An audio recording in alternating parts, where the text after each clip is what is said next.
మార్కాపురం జిల్లా పరిధిలోని గానుగపెంటలో సభ్య సమాజం తలదించుకునే ఘటన వెలుగు చూస్తుంది. విద్యాబుద్ధులు నేర్పే పాఠశాల ప్రాంగణాన్ని ఒక రాజకీయ నేత శ్మశానంగా మార్చేశారు. వైసీపీ నేత కిరణ్ అనే వ్యక్తి తన తండ్రి మరణించగా నిబంధనలకు విరుద్ధంగా ఊరి మధ్యలో ఉన్న ప్రభుత్వ పాఠశాల ఆట స్థలంలోనే శవాన్ని పూడ్చిపెట్టారు. పాఠశాల ప్రధానోపాధ్యాయుడు చిన్న వెంగయ్య, స్థానికులు దీనిపై తీవ్ర అభ్యంతరం వ్యక్తం చేశారు. పిల్లలు భయపడతారని, స్కూల్ ఆవరణలో ఇలా చేయడం సరికాదని వారించిన సదరు నేత ససేమిరా అన్నాడు. తన తండ్రిని అక్కడే పూడ్చాలంటూ పట్టుబట్టి మరీ అంత్యక్రియలు నిర్వహించడం గమనార్హం. అధికార పార్టీ అండ చూసుకుని ఇష్టారాజ్యంగా వ్యవహరిస్తున్నారని గ్రామస్తులు మండిపోతున్నారు. ఈ వ్యవహారంపై పంచాయతీ అధికారులకు ఫిర్యాదు చేసినా వారు కనీసం స్పందించడం లేదని ఆరోపిస్తున్నారు.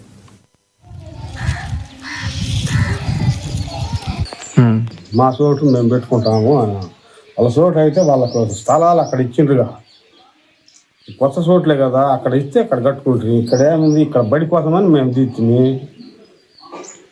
చెప్పినాము. అడిగినాం సార్, మొత్తం వచ్చి అడిగితే మా చోట్ల మేము పెట్టాల్సి ఉందేనని వచ్చి పెట్టి అది తీసేసే మార్గం చేయండి సార్. అసలు పిల్లలు నిద్ర రావటంలో పిల్లలు భయపడుతున్నారు.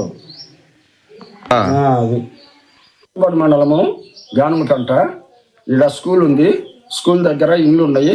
ఇళ్ళ దగ్గర శ్మశానంలో పెట్టినారు ఇళ్ళ ముందు. ఇది సార్ మేము చెప్పేది. సార్ ఇక్కడ తగాదు జరిగింది, కొట్లాట జరిగింది. వద్దంటుంటే అతిగా పెట్టినారు. మేమేం చేశాం సార్, మమ్మల్ని కొత్తను వచ్చినారు. శవాన్ని పెట్టారు సార్. శవాన్ని అక్కడ వద్దంటుంటే శవాన్ని పెట్టారు సార్. మా అందరికి ఇష్టం లేదు సార్. ఇక్కడ ఎవరు కూడా ఈ పక్క అందరికీ పొద్దున్న ఎత్తి రాను పను రస్తా బడి పిల్లలు స్కూలు ఇండ్లు ఎదురుగా ఉన్నాయి కాబట్టి మాకు చాలా ఇబ్బందులు జరుగుతుంది సార్. బయటకు రావడానికి కూడా ఇబ్బందిగా ఉన్నది అని చెప్పి పిల్లలు కూడా భయపడుతుంది సార్. లంతి బజారు మేము పెద్దలు అందరు అడిగారు, కానీ వాళ్ళు వినిపించుకోలేదు.